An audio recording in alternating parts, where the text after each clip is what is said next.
আজকে তোমাদের সাথে শেয়ার করছি আমি দই কাতল। আমি কাতল মাছটাকে এনে ভালো মতো লবণ হলুদ মাখিয়ে নিয়েছি আর তেল গরম করে মাছটাকে ভাগ করে দিয়ে দিচ্ছি। মাছটা এক এক করে ভেজে আমি সব মাছ ভেজে তুলে নেব। মাছগুলো সব ভেজে আমি সুন্দর করে তুলে নিয়েছি। ওই তেলটার মধ্যে আমি দিয়ে দিচ্ছি তেজপাতা, বড় একটা তেজপাতা সম্বাদ দিয়ে দিলাম। এটার মধ্যে আমি গোটা কয়েকটা এলাচি সম্বাদ দিয়ে নিলাম আর আমি পেস্ট করে রাখা পেঁয়াজটা দিয়ে দিচ্ছি। ভালো মতো এখন এটাকে কষিয়ে নেব। পেঁয়াজটা ভালো মতো ভাজা ভাজা হয়ে এসেছে।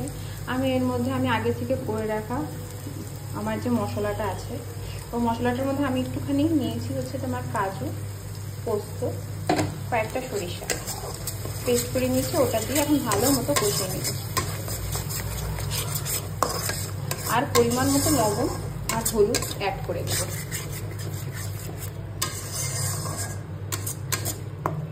মশলাটা কষে এসেছে, এর মধ্যে আমি একটু জিরা গুঁড়ো, ধনিয়া গুঁড়ো আর একটু হলুদ অ্যাড করে নিচ্ছি। এখন এটা ভালো মতো কষিয়ে নিচ্ছি, ঠিক আছে? মশলাটা কষে এসেছে।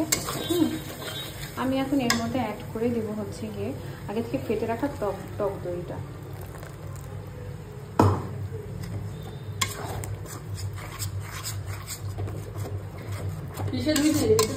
মশলাটা কষে আসছে, এর মধ্যে আমি কয়েকটা গোটা কাঁচা লঙ্কা, চিড়ে রাখা কাঁচা লঙ্কাটা অ্যাড করে দেবো।